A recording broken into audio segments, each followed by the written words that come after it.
Pieces in short programme में एक बार फिर से आपका स्वागत है। आज का विषय है असर रिपोर्ट 2024 के मुख्य निष्कर्ष। सबसे पहले देखते हैं ये खबरों में क्यों है।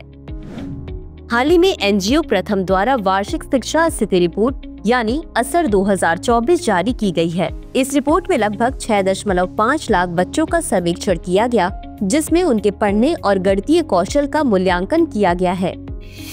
चलिए अब जानते हैं असर रिपोर्ट के बारे में।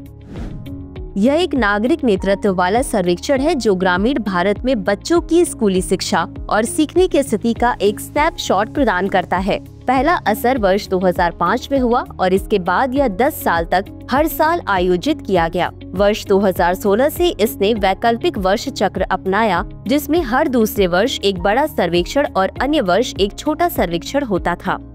चलिए अब देखते हैं रिपोर्ट 2024 के मुख्य निष्कर्ष। इस सर्वेक्षण में पाया गया कि 2018 की तुलना में छात्रों की पढ़ने और गणना करने की क्षमता में कुछ सुधार हुआ है। अधिकांश बच्चे अभी भी अपनी स्थानीय भाषा में कक्षा 2 के स्तर की पाठ्य सामग्री पढ़ने और सरल गणितीय प्रश्न हल करने में असमर्थ हैं। कक्षा 3 के 76.6% छात्र अभी भी कक्षा 2 स्तर की पाठ्य सामग्री को पढ़ने में असमर्थ हैं।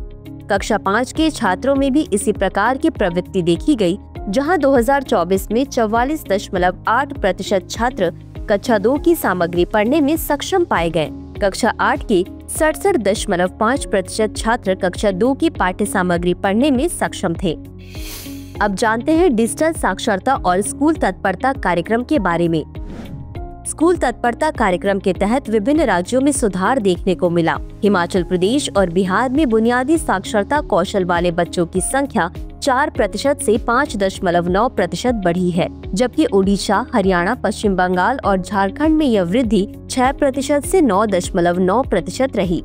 डिजिटल साक्षरता के मामले में 89% किशोरों 14 से 16 वर्ष के पास स्मार्टफोन उपलब्ध है और 31.4% के पास खुद का फोन है। 57% छात्र पढ़ाई के लिए फोन का उपयोग करते हैं, जबकि 76% सोशल मीडिया ब्राउज करते हैं। 62% लड़के सुरक्षा विशेषताओं जैसे ब्लॉग या रिपोर्ट करने में जागरूक पाए गए, जबकि लड़कियों में यह जागरूकता कम थी।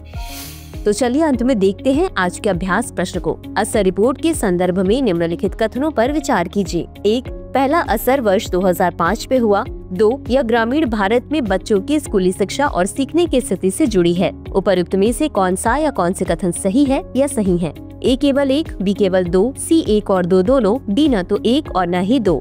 इस प्रश्न का उत्तर कमेंट बॉक्स में जरूर दें। आज के लिए बस इतना ही। धन्यवाद। डियर व्यूअर्स, अपने एग्जाम की तैयारी को और बेहतर करने के लिए हमारे चैनल को लाइक, शेयर और सब्सक्राइब करना न भूलें।